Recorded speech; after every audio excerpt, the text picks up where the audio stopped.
tarde a la clase, pero pues está aquí pendiente por cualquier cosa. Hoy vamos a ver el manejo del paciente quemado. Es un tema que pues sí nos compete a todos como cirujanos generales, pero la verdad es que también, a pesar de que nos compete y de que deberíamos de tenerlo un poquito más fresco, pues no es un tema que repasemos mucho y raramente en las residencias de cirugía se tiene una rotación en quemados propiamente. Entonces, pues sí es muy importante ver varios aspectos. Lo enfoqué más hacia el manejo inicial, pero también vamos a ver algunos otros aspectos importantes. Si está un poquito larga la clase, es probable que nos extendamos un poco o ya depende de lo que diga el doctor Guadarrama, pues la vemos en dos partes, pero voy a tratar de darla lo más rápido y conciso posible para que no se me aburran o estresen. Los objetivos de la clase. Bueno, es primero hablar sobre las generalidades y fisiopatología de las quemaduras, establecer el manejo inicial del paciente quemado, valorar las urgencias quirúrgicas en quemaduras y su manejo de urgencia, mencionar las opciones de tratamiento definitivo en quemaduras y analizar las consideraciones especiales en pacientes quemados, dependiendo de grupos de edad o de algún otro contexto diferente que veremos más adelante. Como introducción, las quemaduras son un daño físico o traumatismo causado por la transferencia aguda de energía, ya sea de forma mecánica, por fuego, eléctrica, química o incluso por radiación, y que esta genera de forma local una lesión con hiperemia, estasis, necrosis y en una instancia última, un síndrome de respuesta inflamatoria sistémica. En cuanto a la epidemiología, es un problema importante de salud a nivel mundial. Se estima que aproximadamente 11 millones de quemaduras al año. El predominio es en hombres con 2 a 1 sobre mujeres, con una presentación de edad media entre 15 y 64 años. Aproximadamente son 180,000 muertes al año por quemaduras y más del 60% se presenta en grupos vulnerables, es decir, en niños o en ancianos. Tiene un alto impacto económico. En Estados Unidos se estima que la pérdida económica es de aproximadamente 211 millones. Y otra cosa muy importante y por lo cual es bastante primordial en el cirujano conocer el tratamiento inicial es que el 75% de las muertes ocurren en la escena o durante el transporte inicial del paciente. Por eso es tan importante que tengamos un protocolo establecido de manejo inicial en el quemado. En cuanto a la epidemiología específica de México, se estima que aproximadamente hay 124,000 quemaduras al año, de las cuales 25,000 son fatales. El 65% se presenta en el sexo masculino, el 18% en menores de 5 años, de los cuales el 90% es de etiología causada en el hogar y el 40% entre los 15 y 19 años. Entonces, si estamos viendo el 60% de los quemados en México son menores de 19 años, lo cual pues a la larga le va a tener también una carga económica bastante alta al país porque son personas que habitualmente pues no van a ser económicamente activas. Podemos ver aquí en este mapita como los principales estados afectados que están en rojo y como vemos aquí el Estado de México y Ciudad de México se encuentran en rojo, por lo cual pues, también es importante tenerlo en cuenta que en nuestra ciudad sí hay una alta incidencia de quemaduras. Y representa la tercera causa de lesiones por accidentes en México después de las causas de accidentes de tráfico. Y otra cosa que a mí me impactó bastante, porque la verdad es que no, pues no lo asimilas así, pero el impacto económico es bastante alto. Se estima que en casos leves sin disfunción orgánica, el impacto económico es de aproximadamente de 30,000 a 500,000 pesos por paciente. En casos moderados es de 500,000 a 5 millones y en casos severos con o sin falla orgánica, que por lo general estos pacientes van a requerir terapia intensiva, el gasto económico es de 5 a 40 millones por hospitalización. Entonces, pues sí es importante conocer todo esto y tener un adecuado manejo inicial porque esto también nos va a disminuir los costos a largo plazo. Vamos a hablar de la fisiopatología de las quemaduras. Primero hay que recordar la anatomía y la fisiología de la piel. Recordemos que es el órgano más grande del cuerpo, tiene una extensión de aproximadamente 1.5 a 2 metros cuadrados y pesa aproximadamente 3 kilos. Tiene un grosor que varía dependiendo de la zona en la cual lo localicemos. La zona más delgada es la región posauricular, que tiene un grosor de 0.05 milímetros, y la zona más gruesa es en las plantas, que tiene un grosor de 1.5 milímetros. Las funciones principales de la piel son la de una barrera con el exterior, función protectora, excretora y secretora, termorreguladora, metabólica y sensorial. Entonces, como sabemos, la piel se divide en cuatro principales capas, o podemos dividirlas en tres, pero a su vez se dividen en cuatro. Tenemos primero la epidermis, que esta va a derivarse del ectodermo. Su principal célula va a ser el queratinocito, va a estar pigmentada por los melanocitos, va a tener las células de Langerhans y de Meckel para la presión y la sensibilidad, y tiene 5 capas que ya sabemos que son el córneo, lúcido, espinoso, granuloso y la basal. Y después de esta tenemos la dermis, que se divide a su vez en dermis papilar y dermis reticular. La dermis papilar es más superficial, esta va a estar generalmente dada por tejido conectivo laxo, además de que contiene vasos, linfáticos, etc. Y después de esto tenemos la capa papilar, que esta es mucho más gruesa, tiene tejido conectivo denso, contiene los apéndices de la piel, que son las glándulas sebáceas, los folículos pilosos y las glándulas sudoríparas, además de que contiene fibroblastos, vasos sanguíneos y vasos linfáticos. Después de esto, pues ya tenemos abajo de la dermis la hipodermis.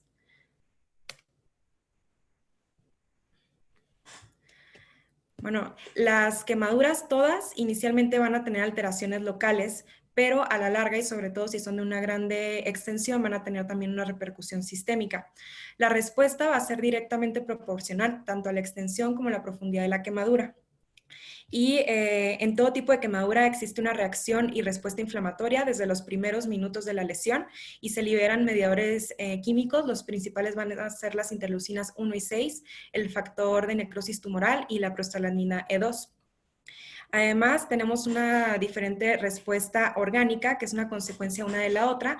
Inicialmente tenemos la inflamación, que después esta va a llevar a una respuesta con deficiencia inmune, que después nos lleva a sepsis y a un catabolismo excesivo. Como resultado de esto tenemos un autoconsumo y en estancia última una falla orgánica múltiple que puede conllevar a la muerte del paciente si no es tratado adecuadamente. En cuanto a los cambios hemodinámicos que tenemos en el quemado, tenemos una vasodilatación en todos los pacientes, que esta va a permitir la extravasación y fuga de plasma hacia el sitio de la quemadura, con un aumento de la permeabilidad y la presión hidrostática y fuga intersticial al tercer espacio. Además, pues se suma la hipovolemia y tenemos un edema que se establece en la primera hora de la lesión, que después va a tener su pico máximo de formación dependiendo del grado de la quemadura. Si es una quemadura pequeña, el pico máximo se establece entre las 8 y primeras 12 horas, y si es una quemadura más grande, se establece entre las 12 y 24 horas. Cuando hay quemaduras de más del 30% de superficie corporal total quemada, por lo general el edema que se va a presentar va a ser de forma generalizada y la progresión del edema va a depender directamente de la reanimación que le demos al paciente y de qué tan rápido se establezca esta reanimación. El líquido perdido por la quemadura va a ser 10 a 12 veces mayor que en la piel sana, por lo cual es muy importante mantener a nuestro paciente adecuadamente hidratado. Y bueno, tenemos lo que les comenté, tenemos la fuga plasmática, se presenta y establece taquicardia seguido de oliguria y aumento de las resistencias vasculares con una respuesta por la hipovolemia. Y esta tabla se las puse nada más porque aquí mencionan los principales mediadores hormonales que vemos en las quemaduras. Inicialmente llega primero la histamina y la bradicinina. Su principal función va a ser la de aumentar la permeabilidad capilar y la pérdida de líquidos y proteínas. Después llega la serotonina, que se libera como resultado de la agregación plaquetaria, y lo que va a hacer es que causan efecto de vasodilatación. Y por último llegan las prostaglandinas, que son unos vasodilatadores arteriales en el tejido quemado que van a aumentar la presión hidrostática, acentuando el edema. Y bueno, esta cascada inflamatoria nos va a conllevar a un choque hipovolémico y a un choque del paciente, por lo cual la principal meta en el tratamiento del paciente quemado siempre va a ser restaurar la perfusión del paciente. En cuanto a los radicales libres de oxígeno, bueno, como sabemos, el metabolismo mitocondrial produce diferentes radicales libres de oxígeno, los cuales en condiciones normales, estos se van a degradar en agua y en oxígeno sin tener ninguna repercusión sobre el tejido, pero en condiciones patológicas y cuando hay estrés, estos radicales libres van a generar daño celular con una lisis del tejido dañado y una lesión directa hacia la membrana celular. Vamos a hablar ahora de la respuesta catabólica. Esta la dividí dependiendo de lo que se ve primero afectado. Entonces, primero la respuesta catabólica de la glucosa y de los lípidos. Como sabemos, la primera fuente de energía en cualquier trauma, o bueno, en condiciones también fisiológicas, es la glucosa.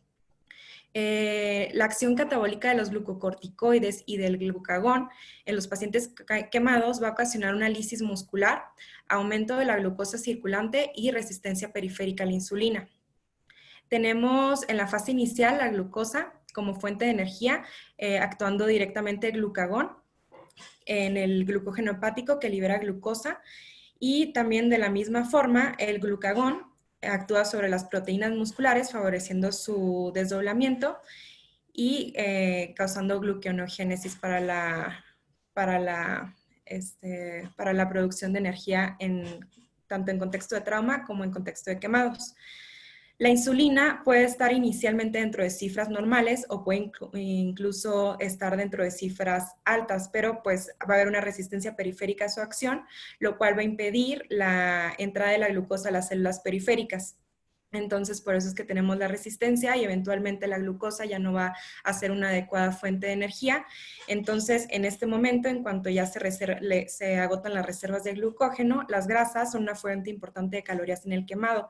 Entonces, aquí tenemos ya la activación de la lipasa, y esta va a actuar sobre los adipocitos directamente y se desdoblan en grasas y triacilgliceroles y ácidos grasos libres, los cuales se van a transportar unidos en albúmina hacia el hígado, y una vez que se transportan al hígado son catabolizados. Todo esto es importante saberlo porque un paciente quemado puede llegar a consumir incluso 600 gramos de lípidos al día y disminuir obviamente tanto sus reservas de energía y también requerir altos niveles de nutrientes, por lo cual es importante establecer una nutrición temprana.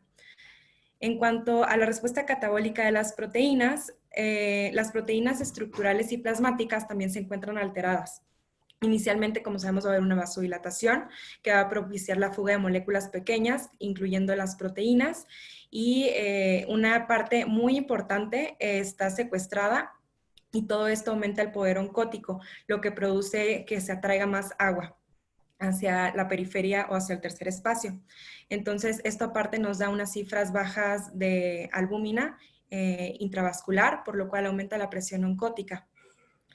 Las proteínas estructurales van a ser catabolizadas por el ciclo, entrando al ciclo de Krebs para producir energía, y como resultado final tenemos glucosa y la urea. La urea, como sabemos, se elimina en el riñón, y cada gramo de nitrógeno ureico va a equivaler a 6.25 gramos de proteína catabolizada, y es importante clínicamente porque el paciente puede perder aproximadamente 30 a 40 gramos de masa muscular por cada gramo de BUN, lo que nos da en total aproximadamente 900 a 1200 gramos de pérdida de peso en peso magro al día en el paciente quemado. En cuanto a la respuesta catabólica de electrolitos, el tejido quemado va a tener una alteración de la bomba sodio-potasio ATPasa, y esto va a hacer que no se libere el potasio intracelular al torrente circulatorio, lo que ocasiona una entrada de sodio exagerada a la célula a niveles incluso 210% mayores a lo habituales. Y mientras que el potasio sale del intersticio y de ahí se va al plasma, esto provoca que existan cambios en el flujo renal, por lo cual va a haber una hipoperfusión que propicia una disminución de la cantidad de sodio excretado y una liberación grande de cantidades de aldosterona para poder retener el sodio con el sistema renina-angiotensina-aldosterona. Perdón, voy a dejar que entre alguien. Listo. En cuanto a la respuesta inflamatoria, la falla orgánica múltiple va a ser la etapa final de pacientes con quemaduras extensas. En esta va a existir una inflamación grave que va a aumentar la permeabilidad capilar, aumenta el edema y la presencia de trombosis. Y los órganos blancos principales van a ser el hígado, con un daño al genoma, y su repercusión va a ser daño a los hepatocitos. En el pulmón, las citocinas se van a ver afectadas en la circulación pulmonar, alterando la ventilación y el factor surfactante, y en el intestino va a haber isquemia, lo cual va a propiciar la proliferación bacteriana y también la translocación bacteriana, que nos aumenta el riesgo de sepsis.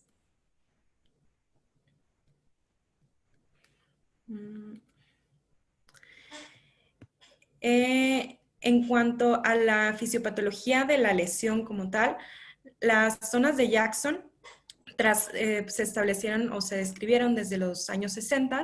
Estas, tras una quemadura, sabemos que la necrosis va a ser inicialmente central en el sitio de la quemadura, pero la respuesta directamente de la lesión va a ser también hacia la periferia. Entonces, en el centro, como podemos ver aquí en la imagen, tenemos primero una zona de coagulación o necrosis y hacia la periferia tenemos una zona de estasis. Esta va a ser una zona que inicialmente puede ser viable, pero si no se le da un manejo adecuado a la quemadura, puede ser progresar hacia tejido necrótico en aproximadamente 6 a 8 horas. Y hacia allá la periferia tenemos una zona de hiperemia, que esta tiene mínimo daño celular y tiene un proceso de vasodilatación e inflamación. Y podemos ver aquí en esta imagen clínica cómo se ven súper bonitas las zonas de Jackson, ¿no? Aquí la zona de necrosis, la zona de estasis y la zona de hiperemia. Entonces, muy importante recordar que si no se establece un tratamiento adecuado, tanto de la quemadura como de la reanimación del paciente, pues vamos a tener una progresión de la necrosis, por lo tanto, una progresión de la quemadura, también no solo hacia la periferia, sino también hacia la profundidad, por lo cual puede haber profundización de las quemaduras que inicialmente a lo mejor eran un grado y luego nos progresan a otro. Hablando ya de la profundidad de las quemaduras, vamos a ver cómo se clasifican. Sabemos que la gravedad es directamente proporcional a la profundidad de la quemadura. Los factores más importantes a valorar es el llenado capilar en el área lesionada, la temperatura del agente agresor, el tiempo de contacto, el grosor de la dermis y la epidermis, que depende de la edad del paciente. Y ya que tenemos todo esto, pues, y que lo valoramos todo en el contexto del paciente, tenemos los principales grados para clasificar las quemaduras. Hay muchas clasificaciones, ahorita les voy a mostrar una que es un poquito más usada actualmente en algunos centros de quemados, pero la que conocemos y la que generalmente nos preguntan es esta, que se divide en primero, segundo y tercer grado. Entonces, en las quemaduras de primer grado, estas van a ser quemaduras que la típica de estas es la quemadura solar. Va a haber una afección del epidermis con presencia de eritema, por lo general esta va a ser seca, va a ser muy dolorosa la palpación. Esta no va a dejar cicatriz una vez que epiteliza y el tiempo aproximado de epitelización es entre 3 y 5 días. Después tenemos las quemaduras de segundo grado, que en estas se dividen en superficial y profundo dependiendo de la capa de dermis que están afectando. Entonces tenemos primero las quemaduras de segundo grado superficial. Estas van a afectar la dermis papilar y la epidermis. Tiene un efecto de blanching, que lo vamos a ver ahorita en otra imagen, y aparte de eso son exudativas. Por lo general van a tener ámpulas serosas como vemos en la imagen y va a haber hiperestesia. Estas por lo general epitelizan en 7 a 14 días. Y aquí vemos en esta imagen el efecto de blanching, ¿no? Que se ve al momento de que se hace palpación de la quemadura. En el segundo grado profundo, en este se va a ver afectada aparte de la epidermis, la dermis reticular y papilar. Por lo general va a ser una quemadura con coloración rojo cereza, en la cual va a haber hipoestesia. Puede haber ámpulas, pero estas son por lo general hemáticas.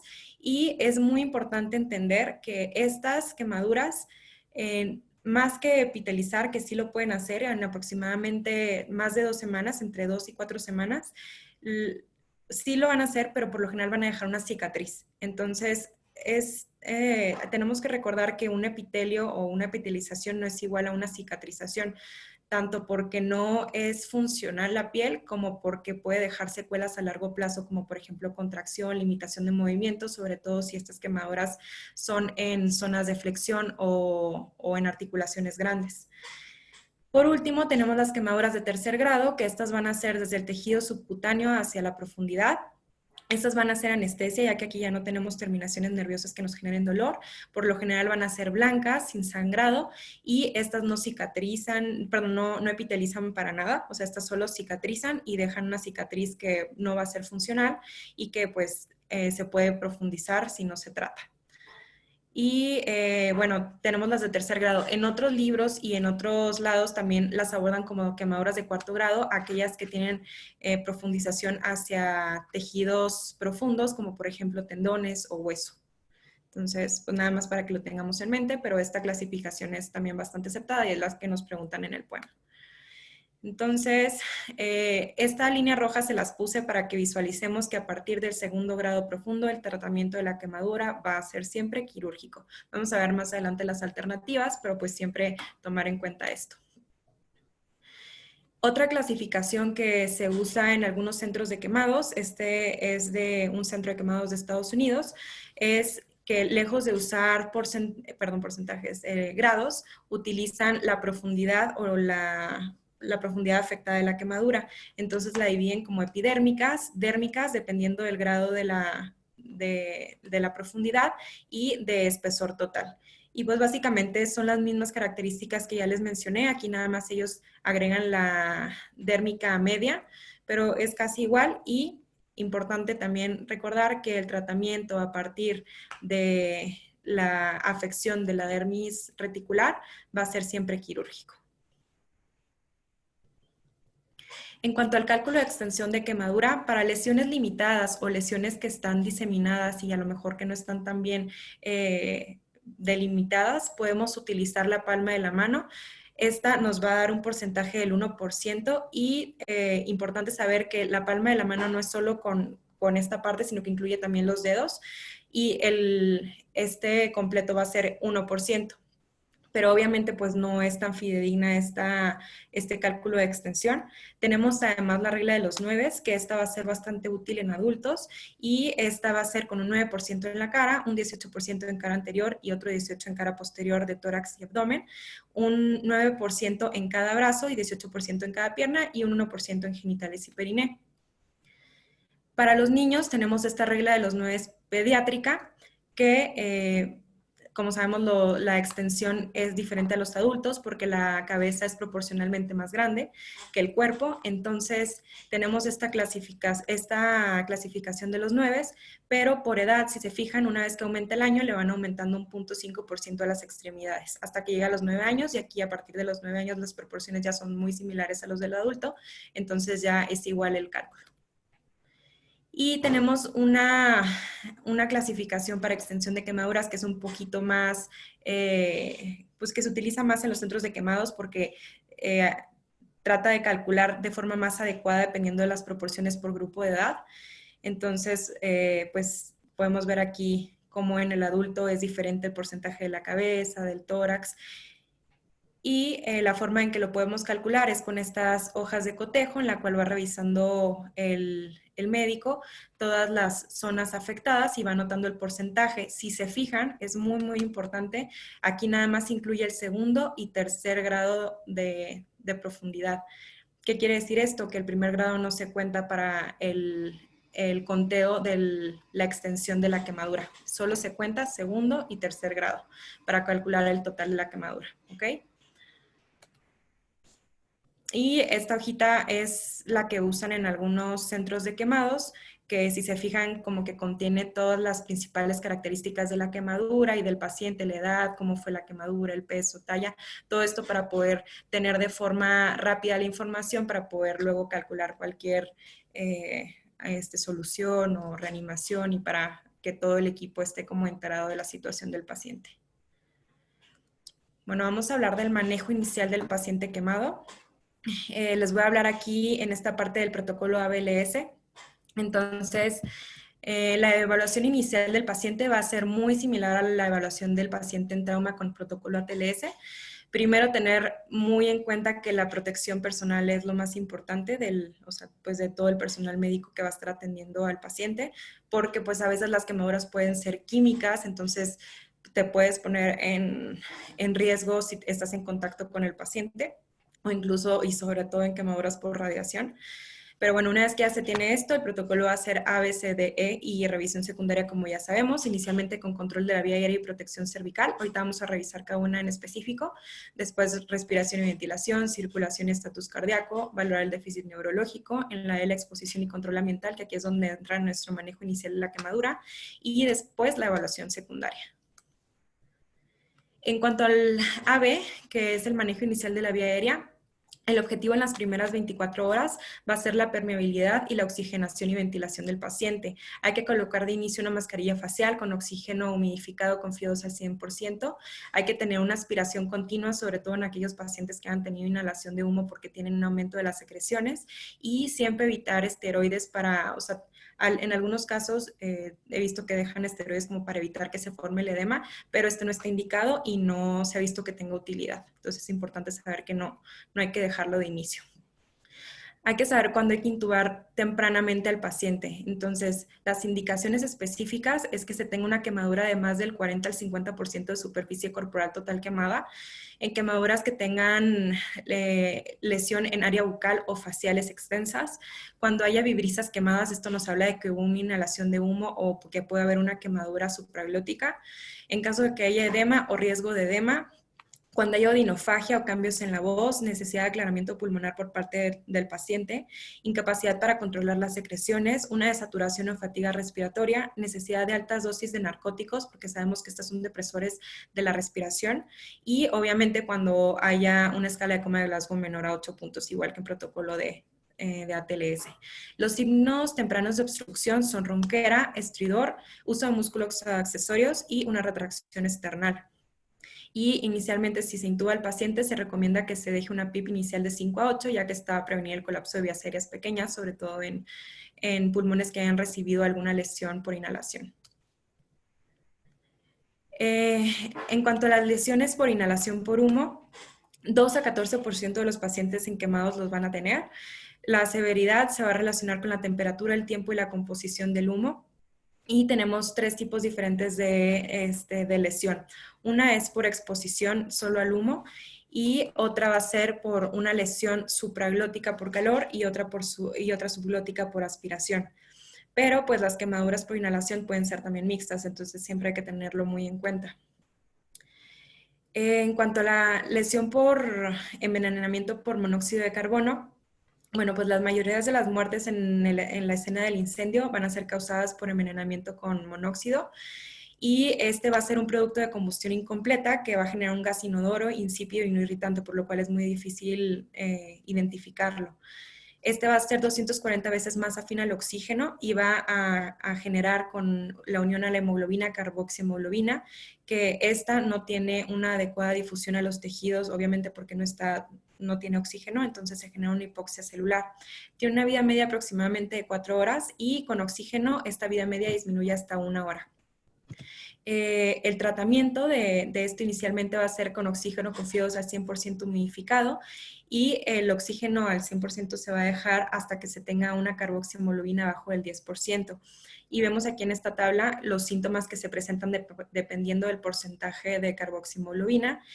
Y en esta imagen, si se fijan, es una coloración como rojiza de la paciente como eritematosa, que también es característica en intoxicación con monóxido de carbono, pero no es patognomónica ni mucho menos, no nos habla de severidad tampoco, y en casos de que haya quemaduras de primer grado o segundo grado superficiales, pues se puede confundir con este color como rojizo. Entonces, pues no, tampoco hay que tenerlo como definitorio de envenenamiento por monóxido, pero sí saber que se puede llegar a presentar.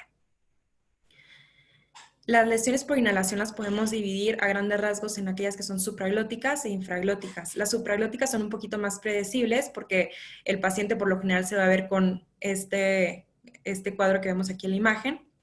Por lo general el edema se establece de forma inmediata con un daño térmico faríngeo directo y hay obstrucción de vías aéreas superiores con dificultad para la intubación.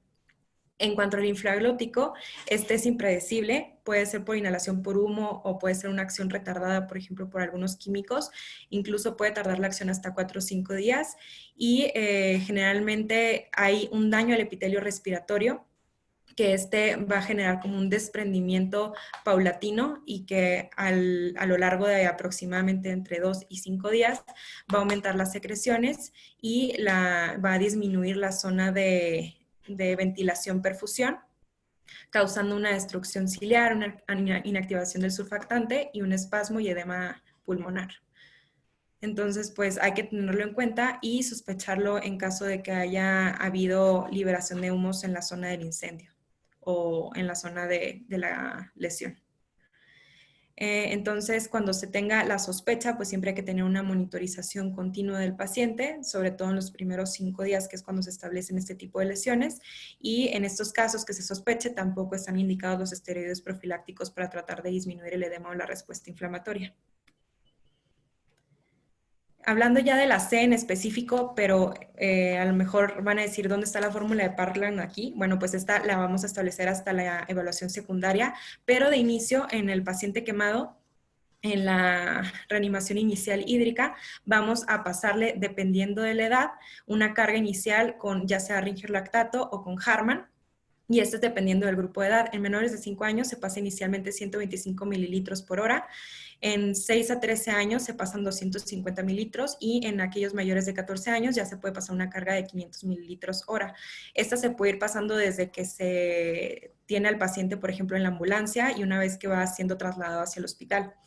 Se tiene que colocar siempre un catéter grueso. En quemaduras extensas se recomienda colocar 2. En caso de que no haya alguna vía, se puede colocar catéteres intraóseos y de preferencia estos deben de ser colocados en áreas que no sean quemadas, pero pues en ocasiones esto no se puede. Entonces, la forma de fijación debe ser siempre con cintas de algodón para prevenir de que los adhesivos se fijen a la quemadura y que se traigan tejido vital. Y se recomienda que en quemados mayores al 20% de superficie corporal se coloquen siempre 2 de inicio. En cuanto a la valoración del déficit neurológico, podemos determinar de forma temprana con esta mnemotecnia que es ABDI, si el paciente está alerta, si tiene respuesta verbal, respuesta al estímulo doloroso o si está inconsciente. Pero obviamente siempre hay que hacer la valoración con la escala de Coma de Glasgow.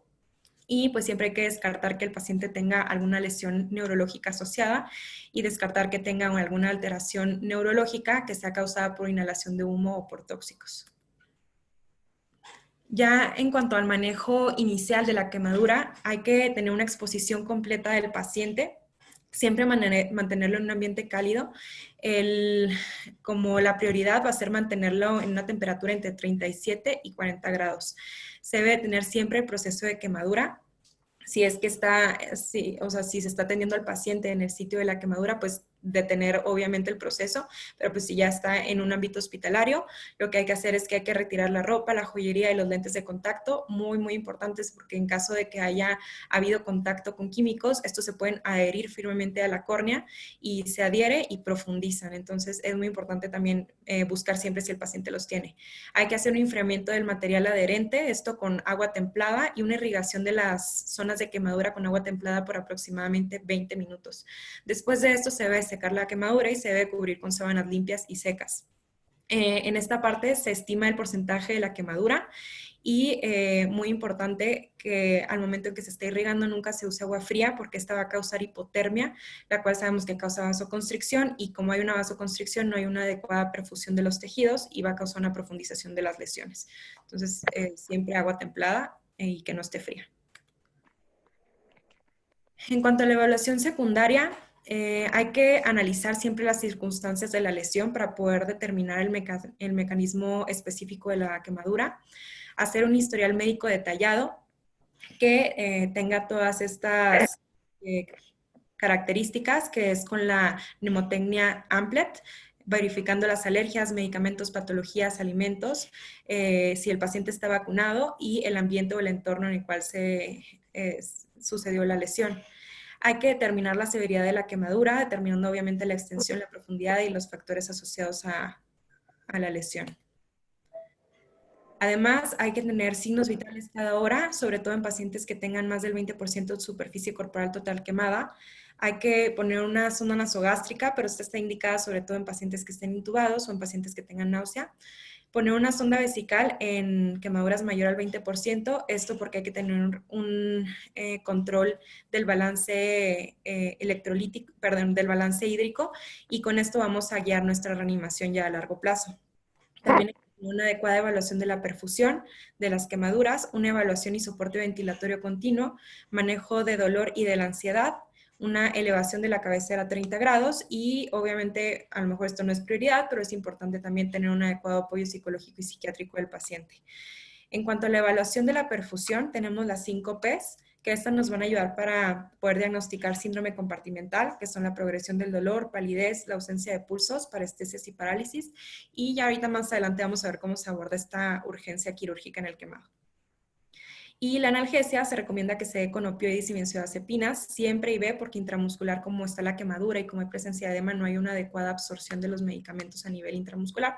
Entonces, siempre deben de administrarse por vía intravenosa. Los estudios iniciales que se deben de pedir en el quemado, bueno, sabemos que va a haber múltiples alteraciones sistémicas por todo el síndrome de respuesta inflamatoria que ya vimos que se causa, entonces es importante siempre pedir BH. Inicialmente el paciente la hemoglobina y el hematocrito lo van a presentar con hemoconcentración hasta de un 60% y este va a ir disminuyendo conforme van pasando los días, aproximadamente la semana, al menos de que esté obviamente algún trauma asociado con un choque hipovolémico por hemorragia. Aquí sí cambiaría la hemoglobina. Hay que pedir también el BUN, la urea, la glucosa, que ya vimos todo esto porque se ven alteradas la urea y la glucosa, los electrolitos séricos, un ego. En caso de que haya alguna quemadura eléctrica es muy importante pedir CPK y radiografía de tórax de inicio como en protocolo de ATLS. En situaciones especiales, por ejemplo, en intoxicación con monóxido, siempre pedir una gasometría arterial. En pacientes eléctricos, aparte de la CPK, es muy importante el electrocardiograma y cuando haya trauma asociado, tipar y cruzar al paciente o cuando se vaya a programar para un protocolo quirúrgico. La reanimación en la evaluación secundaria, aquí ya es cuando vamos a utilizar las fórmulas de cálculo de superficie corporal para la reanimación. Los objetivos van a ser siempre dar soporte durante las primeras 24 a 48 horas para poder restituir el líquido secuestrado y hay que mantener una adecuada perfusión tisular para evitar la profundización de las quemaduras y evitar siempre la lesión renal aguda. Pero tenemos también dos conceptos críticos en la reanimación. Uno es aportar la menor cantidad de líquidos necesarios para mantener una adecuada perfusión y la segunda, y muy, muy importante, siempre evitar la sobreresucitación del paciente porque esta se relaciona con un aumento de la morbilidad. Entonces, en cuanto a los principios de manejo en la evaluación secundaria, en todo adulto que tenga más del 20% y todo niño que tenga más del 10% de superficie corporal total quemada, se recomienda que se haga un cálculo con alguna fórmula para establecer el déficit de líquidos que requiere el quemado. Entonces, el estándar de oro, lo que más utilizamos es la fórmula de Parkland. Esta ya se conoce desde los años 60 y esta consta de tener un cálculo de 4 mililitros por la superficie corporal total quemada por el peso del paciente, dando la primera mitad de este resultado en las primeras 8 horas y la segunda mitad en las siguientes 16 horas. Este cálculo de 4 es como de forma generalizada, pero en específico en todo paciente adulto y mayor de 14 años que haya tenido alguna quemadura por fuego o por escaldadura, no debe de ser calculada esta fórmula con 4, sino con un 2 para tener una como reanimación un poquito más acertada hacia el déficit de líquidos del paciente. En pacientes pediátricos menores de 14 años o que pesen menos de 30 kilos, se calcula con 3 mililitros y en caso de pacientes con quemaduras eléctricas de todas las edades se debe calcular con 4. Y aquí les pongo otras fórmulas que existen, que es la fórmula modificada de Brook, que esta es con 2 mililitros, pero es indistinta para el grupo de edad o para el tipo de quemadura. Y tenemos las pediátricas, que es la de Parkland que conocemos, pero esta de Shriners y Cincinnati es la que más se utiliza en pacientes pediátricos porque es la que se aproxima un poquito más al déficit de líquidos en el paciente pediátrico. Inicialmente se da con una fórmula de Parkland calculada a 4 mililitros por kilo por superficie corporal en las primeras 8 horas con Harman o con Ringer lactato y después de esto, después de esto se da con Ringer lactato y con una solución con albúmina al 5% en las segundas 8 en las segundas y terceras 8 horas de las primeras 24 de la reanimación. ¿Cómo sabemos cuándo es que la reanimación es adecuada? Bueno, más que ya le pasé todo lo que le calculé con la fórmula de Parkland, no es la respuesta correcta. La respuesta correcta es que siempre hay que guiar nuestra reanimación con el gasto urinario y con la respuesta hemodinámica del paciente, pero es más importante el gasto urinario. Dependiendo del grupo de edad, es la meta del gasto urinario que se debe tener en el paciente. En adultos es de 0,5, en pediátricos menores a 30 kilos es de 1 mililitro por kilo, en mayores a 30 kilos pediátricos es de 0,5 igual que en el adulto, y en pacientes eléctricos o que han tenido mioglobinuria es de 1 a 1,5 o de 75 a 100 mililitros hora. Entonces, en caso de que veamos que nuestro paciente tiene una uresis aumentada, lo que podemos hacer es que podemos ir disminuyendo la reanimación que está establecida con la fórmula de Parkland en un 30% y podemos ir viendo la respuesta en el gasto urinario y con esto ir aumentando ese 30%. O sea, no solo como que, le voy a disminuir 100 mililitros hora a los 400 que ya tengo, no. O sea, es más bien ir disminuyendo en un 30% lo que se tiene establecido y pues guiándonos siempre por este gasto. En casos de oliguria, como ya les digo, aumentar ese 30% y los diuréticos obviamente van a estar contraindicados porque pues con esto nuestro gasto urinario va a dejar de ser fidedigno para guiarnos con la respuesta. Hay ciertos casos en los que los pacientes van a tener un alto requerimiento, como por ejemplo en retraso en reanimación, en deshidrataciones previas, en pacientes que sean alcohólicos o drogadictos, en aquellos que han tenido lesiones eléctricas de alto voltaje, inhalaciones de humo, trauma asociado o pacientes con comorbilidades severas.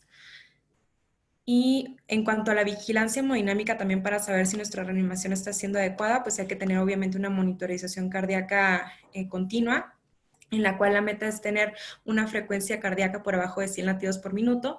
La TA no siempre va a ser certera, ya que inicialmente el paciente siempre va a tener una TA por lo general normal o incluso puede estar elevada por el dolor. Y si la TA está por abajo de 90-60, esta nos puede hablar de que a lo mejor hay un trauma asociado, por ejemplo, no sé, un choque hipovolémico por hemorragia. Hay que colocar una línea arterial y la meta es tener una TAM por arriba de 65 milímetros de mercurio y si se requiere colocar también un catéter venoso central. Otros parámetros importantes son el déficit de base, que debe estar entre mayor a 6. Lo normal, como sabemos, es de 3 a 0, pero en el paciente quemado, pues este no va a estar normal. Hay que también tener niveles normales de lactato. Por lo general, estos en el paciente quemado van a ser abajo de 4. Y la presión venosa central se puede tomar y la meta va a ser tenerla entre 8 y 12. En cuanto a pacientes con inhalación por humo, es importante saber que aquí la superficie de la quemadura o de la lesión va a aumentar 1,78 mililitros nuestra reanimación. Obviamente porque tenemos una lesión de las vías aéreas y esta tiene una respuesta un poquito diferente a la piel. Entonces aquí en cualquier quemadura por inhalación, pues hay que elevar ese número inicial de Parkland, ya sea dependiendo del grupo de edad, de 2, sumarle 1,78 o al 4 o al 3.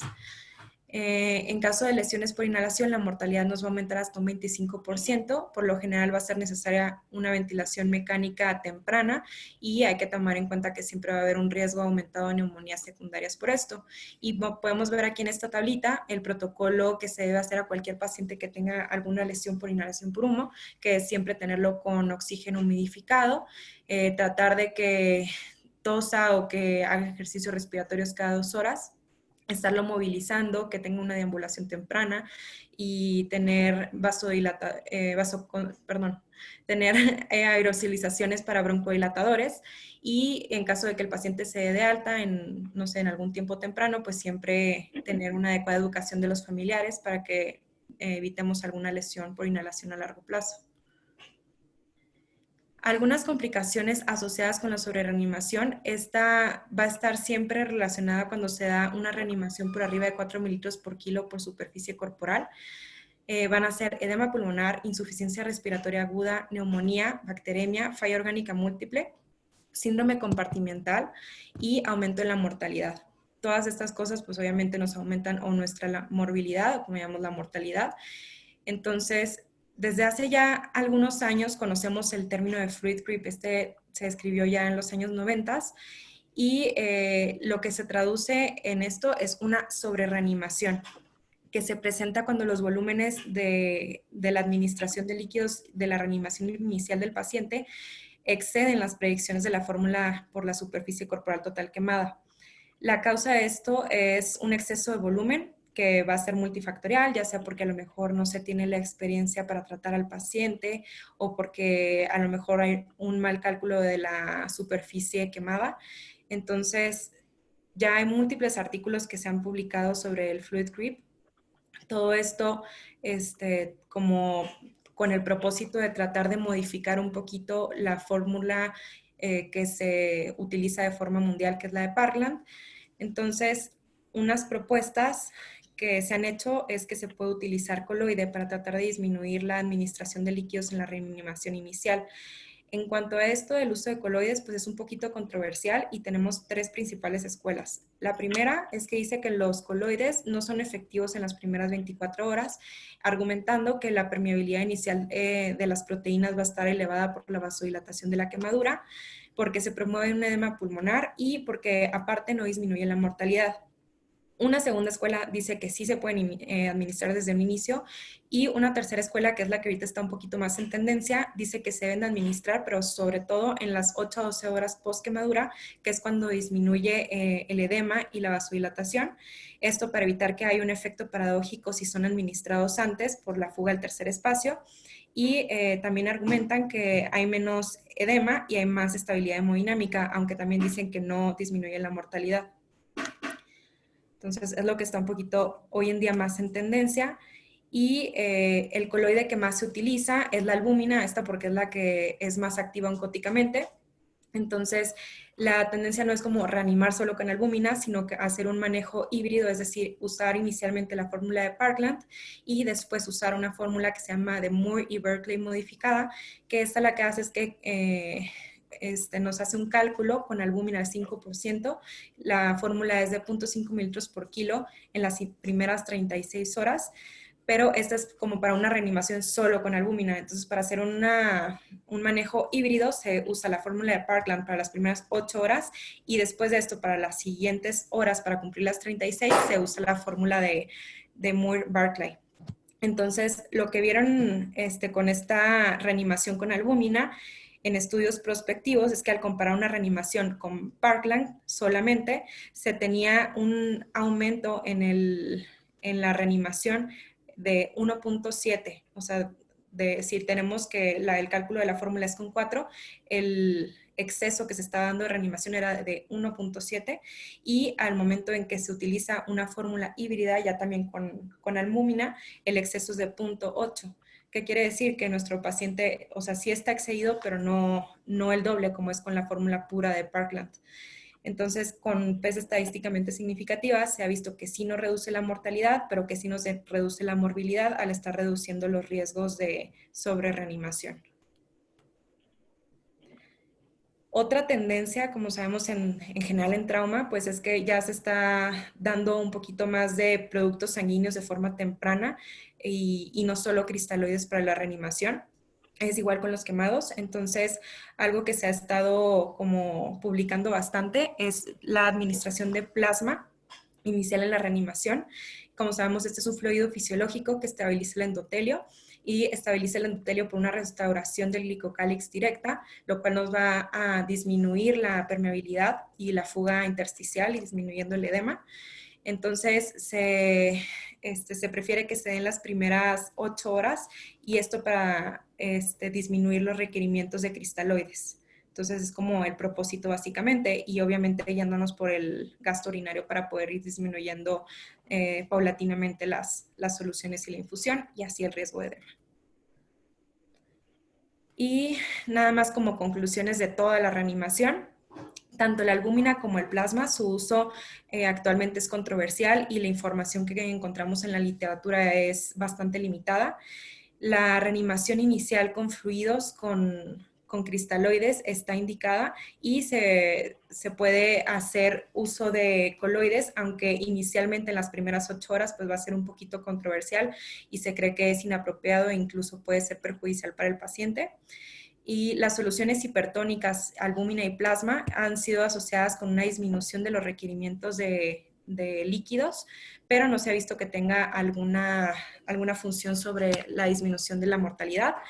Y pues aún no tenemos todavía información sobre cuál es lo más propicio para el paciente, pero entonces pues yo creo que lo lo mejor es siempre individualizar el caso y siempre guiarnos por la respuesta tanto hemodinámica del paciente como por su gasto urinario para saber pues qué es lo mejor, y tal vez si se tiene un cálculo inicial adecuado con fórmula de Parkland, pues nos podemos ir guiando con eso, y con un gasto urinario pues ya lo tenemos a lo mejor del otro lado, pero bueno, a lo mejor sí es bastante útil el uso de estos coloides para disminuir pues, los riesgos que tenemos a largo plazo con una sobrereanimación.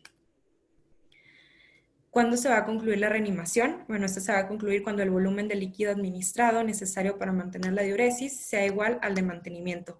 Y esto generalmente pasa entre las primeras 18 y 30 horas posterior a la quemadura, porque es cuando el edema es autolimitado. Hablando ya de la profilaxis antitetánica, hay que valorar en todo paciente siempre administrarla, sobre todo en aquellos que han tenido menos de 3 dosis o que tengan 3 o 4 dosis. En aquellos que tengan más de 5 dosis, por lo general se recomienda que no se administre profilaxis antitetánica. Y en cuanto a los antibióticos, estos, pues como sabemos, están recomendados, pero su uso también es bastante controversial. Las infecciones nosocomiales se presentan en una alta cantidad de pacientes quemados, en aproximadamente 20 de cada 1000, sobre todo más en niños y en pacientes que tengan comorbilidades. En pacientes que tengan sepsis, su porcentaje de mortalidad es alto, es de un 8%, y la falla orgánica múltiple aunada a una sepsis, el porcentaje de mortalidad aumenta hasta en un 40%. Los principales agentes bacterianos que van a estar presentes van a ser la Pseudomonas aeruginosa y Staphylococcus aureus y Piógenes. Son los como principales para poder guiar la cobertura, y obviamente dependiendo de la microbiota del hospital. No se recomiendan de inicio los antibióticos en la reanimación temprana del paciente, porque se ha visto que esto no disminuye el riesgo de sepsis o infección, pero también hay un poquito de controversia, ya que en grandes quemados y en pacientes que tienen ventilación mecánica invasiva por su alto riesgo de tanto de infección de las quemaduras como de neumonías nosocomiales, pues sí se recomienda administrar de forma temprana. Y no se recomienda tampoco la administración profiláctica preoperatoria, pero pues en el gran quemado es también como alguna controversia, porque pues nos puede disminuir el riesgo de pérdida de injertos en la cirugía. La medición del lactato, nos va a ayudar para poder como predecir la mortalidad asociada, y lo saqué de este artículo, que ellos dicen que si se tiene una normalización de los valores de lactato en las primeras 24 horas, la mortalidad es del 3.9%. Si se tiene una normalización en 2 días, es de 13.3, hasta 98 horas de 42.5, y si el lactato no ha disminuido en las primeras 98 horas, la mortalidad es hasta el 100%. En cuanto a la nutrición del paciente, siempre se va a requerir nutrir al paciente de forma temprana. Es muy, muy importante, sobre todo por el alto catabolismo que presenta y por la gran pérdida de proteínas y de lípidos. Es preferible siempre una vía enteral a una vía parenteral. Y pues como ya les había mencionado, la pérdida de masa muscular es aproximadamente de 900 a 1200 gramos al día. Con una nutrición temprana tenemos una adecuada modulación de hormonas, la cual va a mejorar la cicatrización, la integridad de la mucosa intestinal, previniendo úlceras por estrés, que son las úlceras de Cushing, y una estancia en terapia reducida.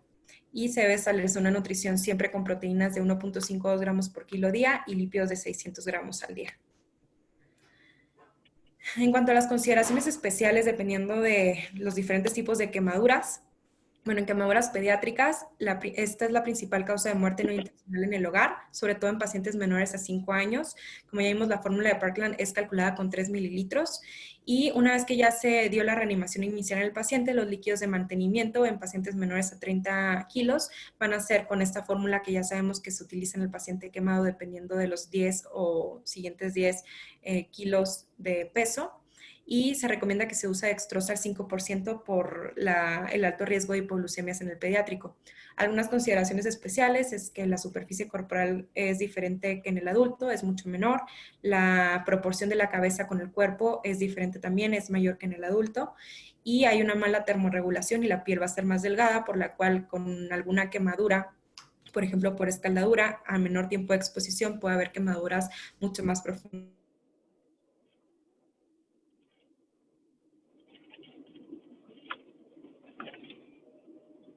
en el adulto. Hay que sospechar de la lesión se asocia con maltrato, ¿no? Dependiendo de si es por inmersión en agua o a lo mejor por alguna alguna exposición con algún objeto caliente o algo. Entonces siempre hay que sospecharlo y denunciarlo en el centro hospitalario en el cual nos encontremos.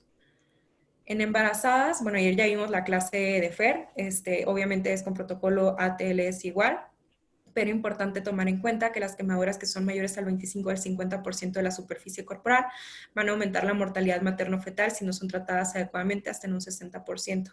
Siempre hay que establecer una tromboprofilaxis temprana por el alto riesgo de trombosis en la embarazada y una cobertura antimicrobiana temprana por el riesgo de sepsis fetal.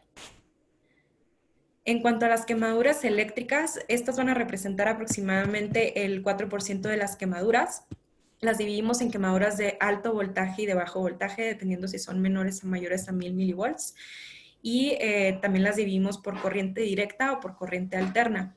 Y tenemos aquí la ley de Ohm, que esta lo que nos dice es que la corriente es directamente proporcional al voltaje e inversamente proporcional a la resistencia. ¿Qué quiere decir esto? Que la gravedad de la quemadura se va a relacionar con el voltaje, la duración del contacto y con la resistencia del voltaje.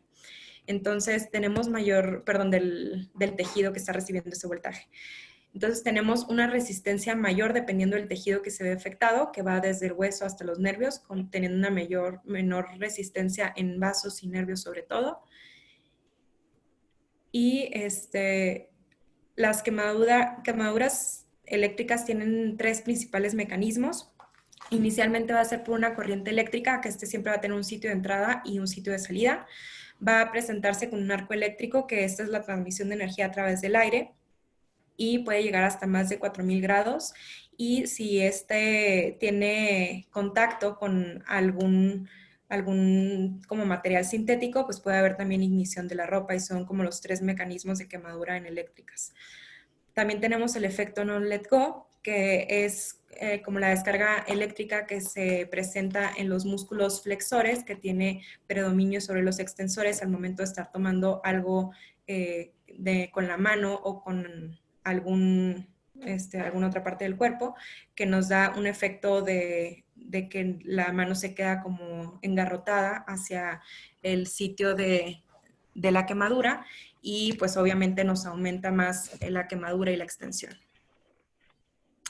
Las lesiones asociadas con las quemaduras eléctricas son las cardíacas, en específico AFA y asistolia, musculares con tetanización y rhabdomiólisis, que nos van a dar una lesión renal aguda, ruptura timpánica, como podemos ver aquí en la imagen A y en la B, que esta es como clásica de una quemadura eléctrica, cataratas en estrellas, como vemos acá en esta imagen, trauma asociado o síndrome compartimental. El trauma asociado sobre todo porque cuando hay las corrientes eléctricas, pues puede desplazar al paciente o hacerlo caer, por ejemplo, desde un techo si están arreglando algún cable o algo, entonces siempre hay que descartar el trauma asociado. Una cosa particular muy, muy importante en las quemaduras eléctricas es que vemos a lo mejor una lesión inicial muy pequeña, pero el daño siempre va a ser también interno, por lo cual nos va a estar aumentando la superficie quemada y hay que tomarlo en cuenta para la reanimación. En cuanto a las quemaduras por rayo, estas se presentan más de 300 casos al año. Aproximadamente el 70% de los sobrevivientes van a tener secuelas graves. Por lo general, estas van a estar relacionadas con un mal manejo inicial. Tienen aproximadamente una descarga de 100 a 2 billones de volts. Una despolarización miocárdica inicial puede presentarse, que nos va a dar un paro. Entonces, si tenemos un paciente que tiene una lesión por rayo y lo tenemos a lo mejor, obviamente no en el ámbito hospitalario, pero en el sitio de la lesión, pues aquí hay que iniciarle RCP, obviamente siempre corroborando que el paciente ya no tenga la descarga eléctrica presente. Tenemos también las figuras de Lichtenberg, que se presentan hasta las primeras 36 horas, pero no son como relacionadas con la severidad del cuadro. Y hay que dar siempre asistencia inmediata, obviamente primero asegurándose de que ya no haya corriente eléctrica, y en caso de que se tenga a muchos pacientes afectados por un rayo, pues siempre hay que hacer un triage y se tiene este efecto splash, que es el que vemos como en la imagen, ¿no? Que los desplaza a todos. Y tomar en cuenta también que si se dio una descarga a como un grupo de personas, no siempre va a ser la misma reacción en todos, ya que depende obviamente del sitio de entrada, del sitio de salida y de qué tanto cuál haya sido como el sitio de resistencia mayor y de esto cómo se ha transmitido la energía. El tratamiento, como les digo, inicialmente a lo mejor vemos una lesión muy pequeña. Por ejemplo, este es un paciente que tenía una pulsera metálica y le entró por ahí la descarga eléctrica y salió por los pies. Entonces vemos aquí nada más menos de un 1% de superficie corporal total quemada. Entonces aquí, pues siempre importante iniciar la reanimación a 4 mililitros por kilo por superficie y obviamente guiarlo por un gasto urinario que se mantenga por arriba de 1 o 75 a 100 mililitros hora. Siempre colocar la sonda vesical, la intubación depende del caso, siempre hay que analizar esto, pedir enzimas cardíacas, electrocardiograma, CPK y una monitorización cardíaca continua y vigilar al menos al paciente por 72 horas y estar realizando esta monitorización cardíaca por el alto riesgo que tiene de alteraciones. En cuanto a las quemaduras químicas, cuando llega un paciente a urgencias con una quemadura química, siempre hay que usar equipo de protección y esto obviamente para protegernos del agente causal de la quemadura y una descontaminación inicial.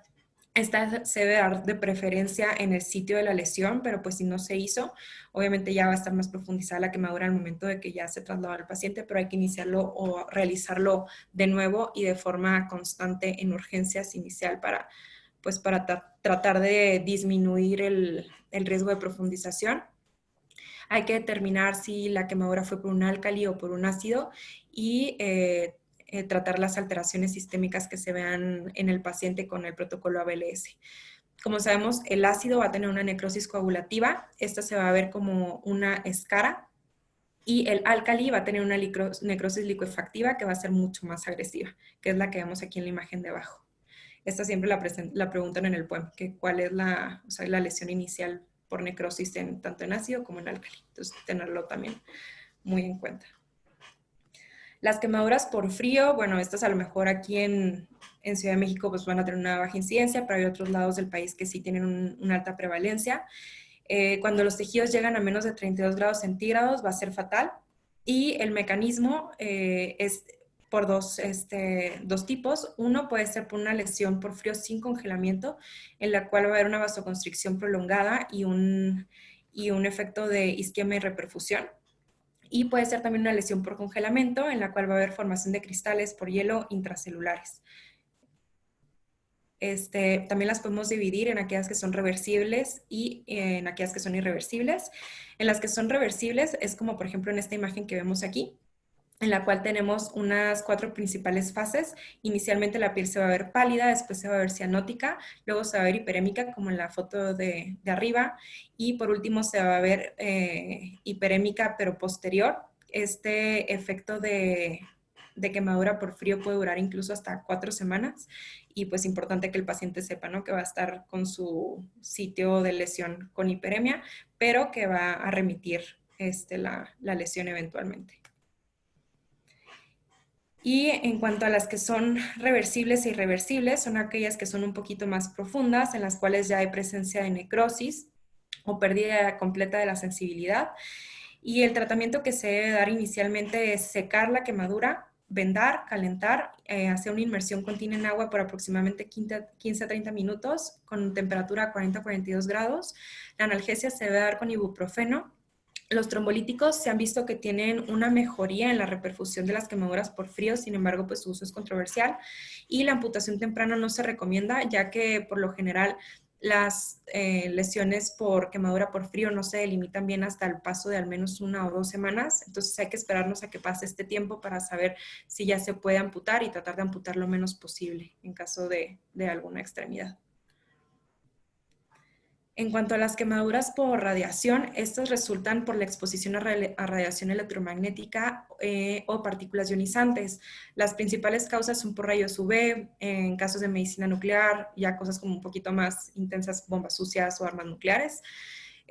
La producción de radicales libres van a dañar directamente el ADN y es importante antes de que cualquiera se traslade a los procesos de descontaminación.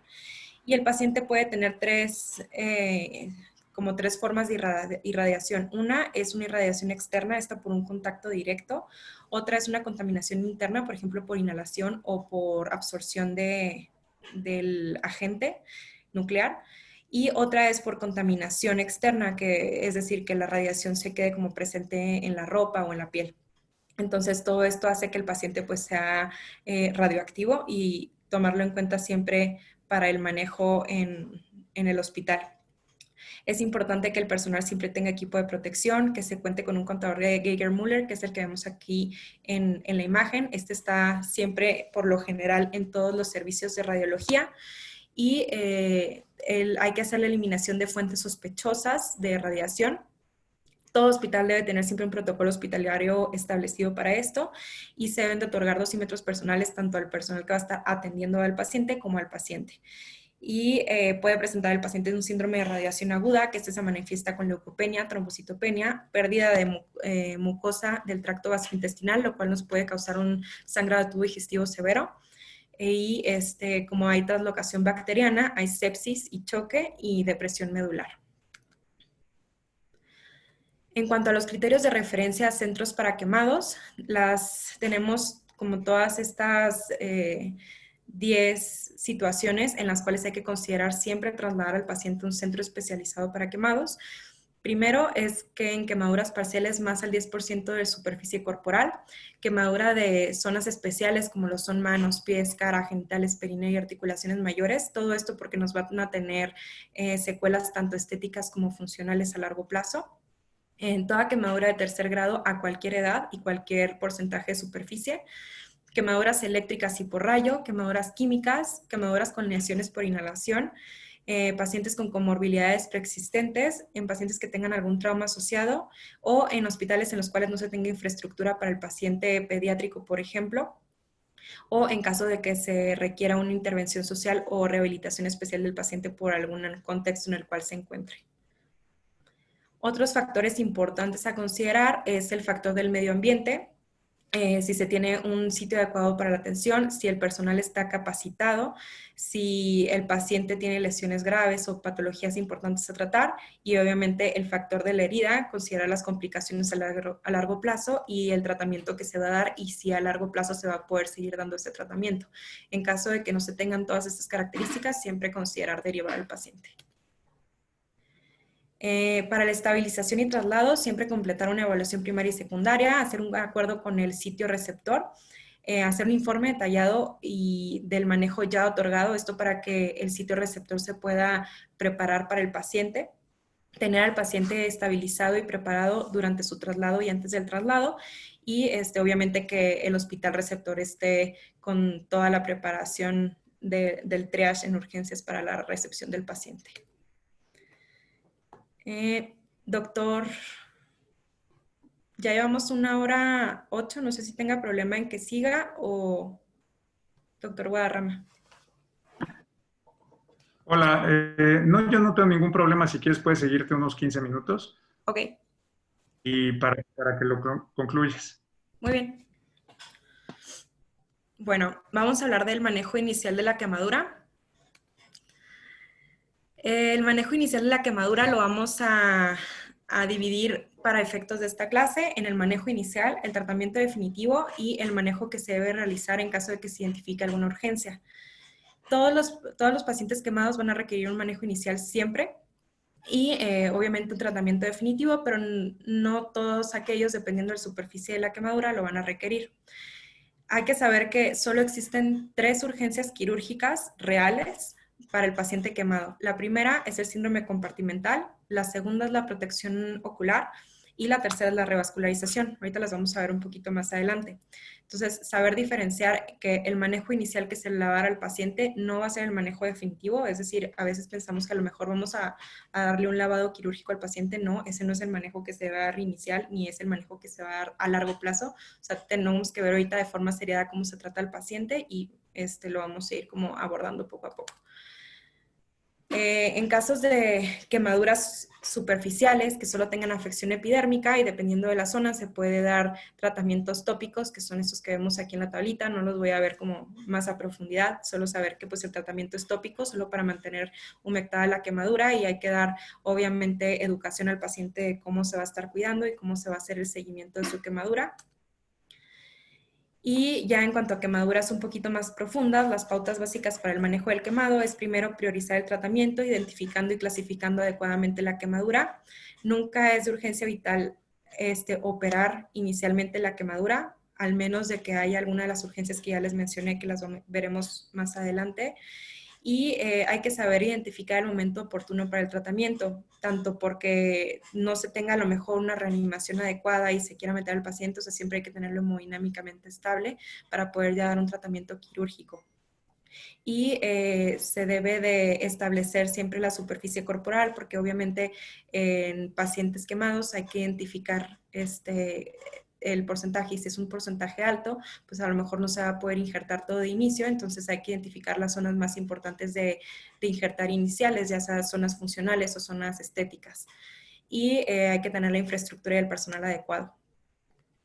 En cuanto al lavado quirúrgico, bueno, este va a ser el primer paso para permitir una adecuada cicatrización favorable en el paciente, y es un concepto un poquito mal utilizado porque se cree que es nada más como un lavado y ya, pero el lavado quirúrgico en sí es una asepsia del paciente en un área estéril con retiro de cuerpos extraños y un desbridamiento del tejido no viable.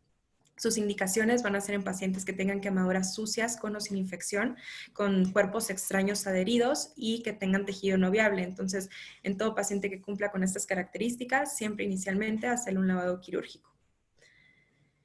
El manejo de las flictenas, esto es como controversial, pero pues sí está bien establecido y hay que saber cómo manejarlas.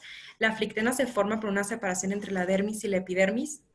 Y es importante saber que esta la podemos usar como un apósito temporal. ¿Qué quiere decir esto? O sea, sabemos que tiene obviamente la flictena siempre líquido. Y hemos visto a lo mejor, o no sé si les ha tocado, que dicen, vamos a dejarle la flictena para que no se vaya a profundizar la quemadura o para no lesionar al paciente.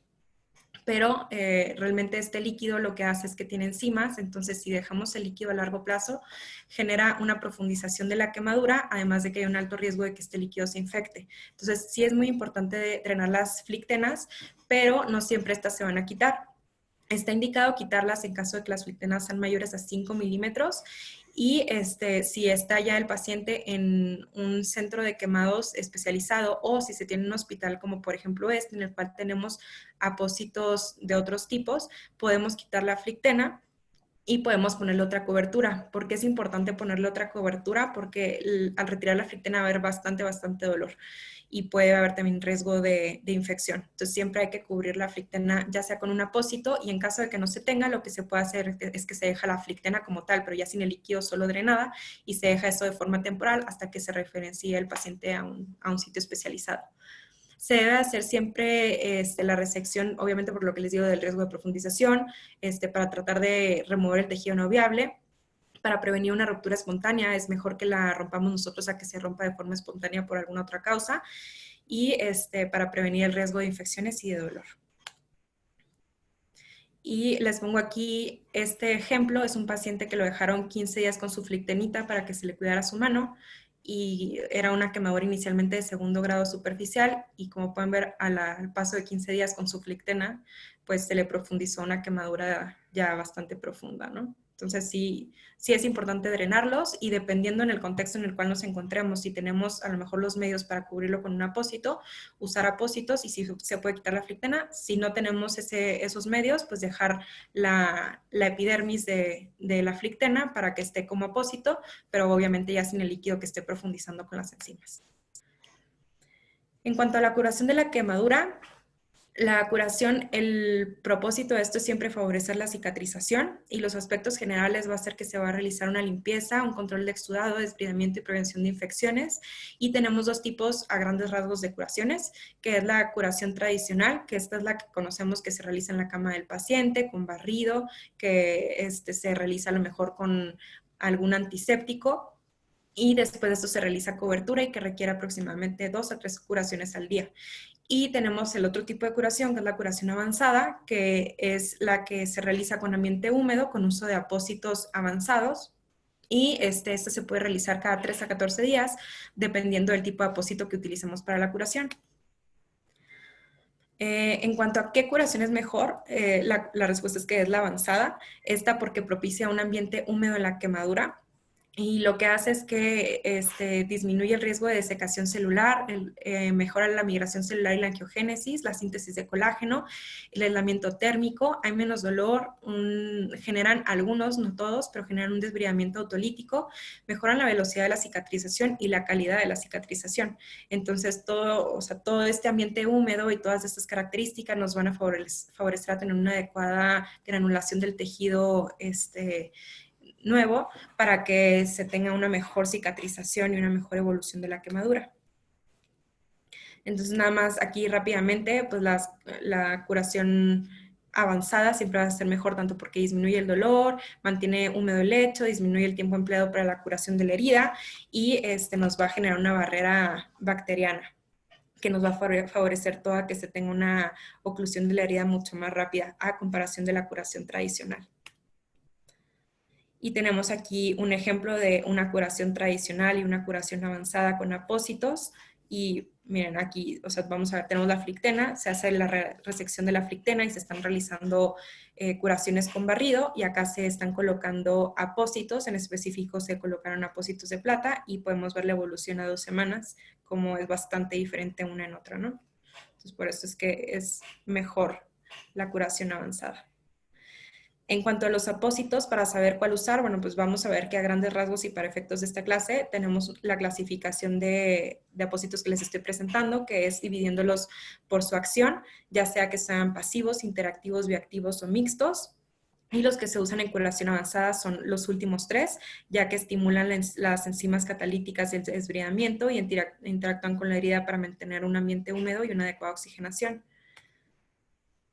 En cuanto a las generalidades de los apósitos, es que mantienen una adecuada humedad y temperatura, tienen una buena granulación del tejido, mantienen una adecuada barrera, un adecuado intercambio de gases y circulación sanguínea, liberan secreciones y exudados o incluso algunos que son como de espuma los pueden llegar a absorber. Son flexibles y adaptables y tienen adhesivos por lo general que no son dañinos para la quemadura y no son dolorosos.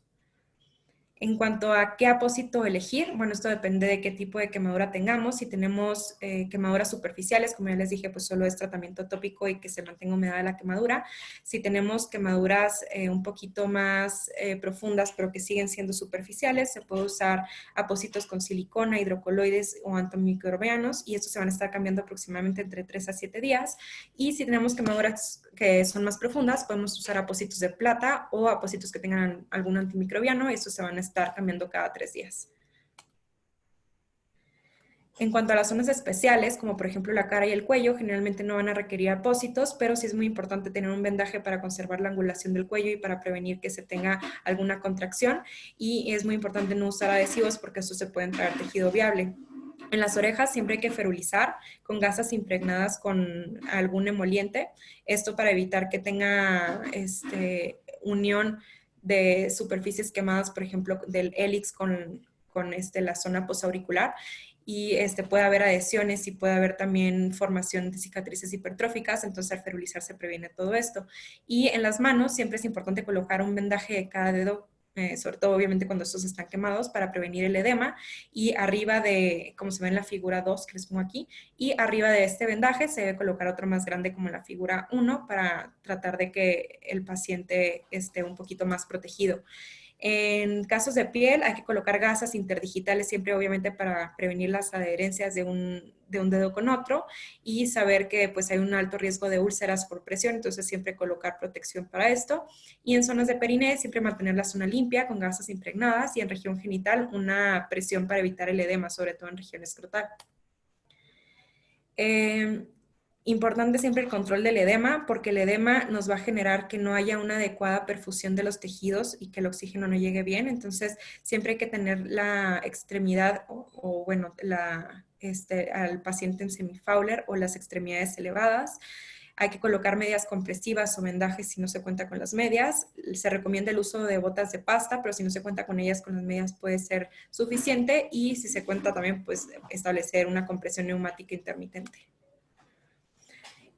Y en cuanto a la farmacología, para preparar una quemadura, siempre tener al paciente bien nutrido, con coberturas antimicrobianas, con una condición médica adecuada, hemodinámicamente estable, y en caso de que haya necesidad, emplear agentes tópicos adecuados para evitar que haya infección de las quemaduras. Entonces, bueno, todo esto que les dije es como el manejo inicial del paciente, que es obviamente tener una adecuada valoración y clasificación de la quemadura, hacer un aseo quirúrgico inicial, mantener al paciente con una curación adecuada, y una vez que se tiene todo esto, o sea, a lo mejor lo vemos como un proceso bastante largo, pero realmente esto pasa en el transcurso de 2 días, se puede planear una cirugía adecuada para establecer cuáles son las zonas críticas para el tratamiento inicial, y ya que se tiene esta planeación, pues se puede hacer una cirugía definitiva. Bueno, yo creo que ya nada más les digo de las urgencias en quemaduras y ya me paro, doctor. Ya faltaría nada más el tratamiento definitivo o no sé qué opino. O igual y en una segunda plática puedes terminar ese y lo podemos complementar con secuelas. Ok, pues ya realmente ¿No? falta muy poco, pero sí serían otros tal vez 15, 20 minutos de lo que me falta. Entonces sí, podemos Ok, a lo por mejor mí no tengo hacerlo en una problema, segunda pero no sé clase. ustedes cómo estén. No sé si tenga algún comentario de todo lo que vimos hasta ahorita. Yo tengo una pregunta. Sí. Ya, está aquí, ¿verdad?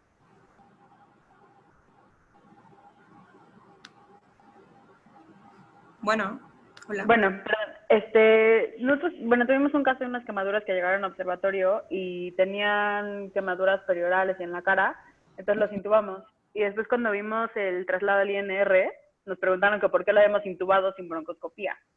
Entonces no me quería ver, o sea, ¿en qué casos se debe hacer una broncoscopía y en qué casos intubas, o sea, por la posible lesión de la vía aérea?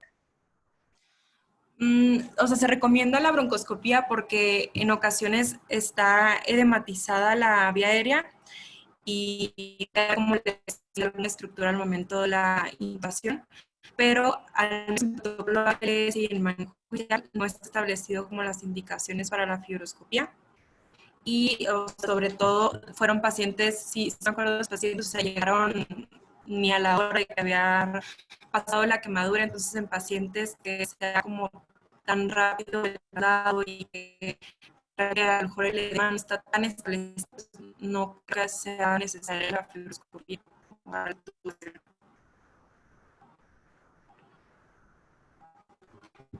Ok, va.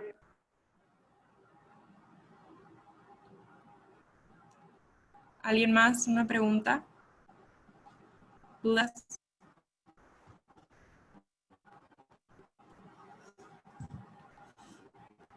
¿Doctor, ¿puedo darme algún comentario? ¿No?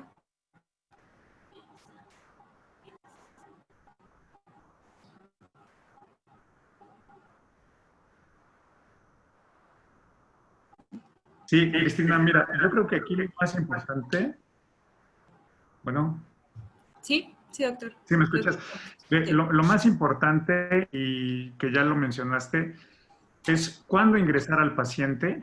O sea, para ustedes es muy importante eso. ¿Cuándo ingresar a un paciente quemado? ¿Con qué grado de quemaduras? ¿Cuándo intubarlo? Y sobre todo la parte de las fasciotomías, que ahí el cirujano general es el que toma también esa decisión en caso de que no esté en un centro con especialidades, ¿no? Pero es sobre todo hacer hincapié en eso y obviamente pues, la reanimación de líquidos. Pero esos 3 puntos en especial, cuándo ingresarlo, cuándo intubarlo y las indicaciones de fasciotomías es indispensable para ustedes. Por otra parte, la verdad es que te quiero felicitar porque está súper completa toda la información eh, y la presentación también, ¿no? Pero sobre todo la información es muy precisa y yo creo que aquí vale la pena que si lo grabas, que se los compartas para que lo vuelvan a ver, porque la verdad es que es un muy buen resumen del tratamiento. Gracias, doctor. Sí, y yo creo que otro punto fundamental en el paciente quemado es la reanimación, ¿no? O sea, porque eso nos va a dar como la evolución de la quemadura. No se va a profundizar y vamos a tener una respuesta hemodinámica desfavorable en el paciente. Entonces, también es importante en el tratamiento inicial y queremos de conocer cómo se consume. ¿Algún otro comentario? Doctor Astro. está conectado.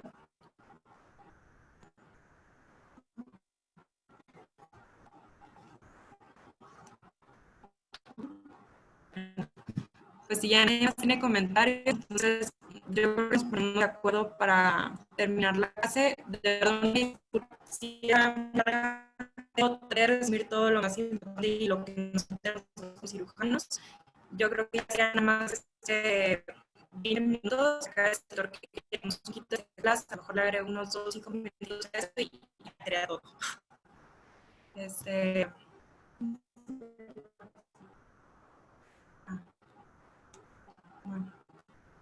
Bueno, nada más sería todos.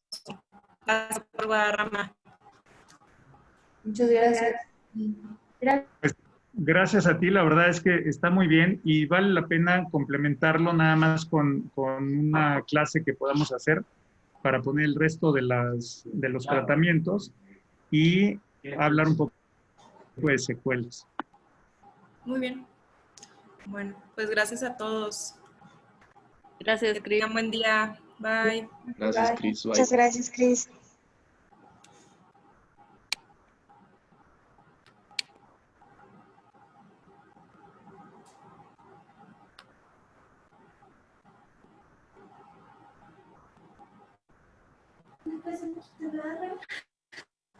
Les dije.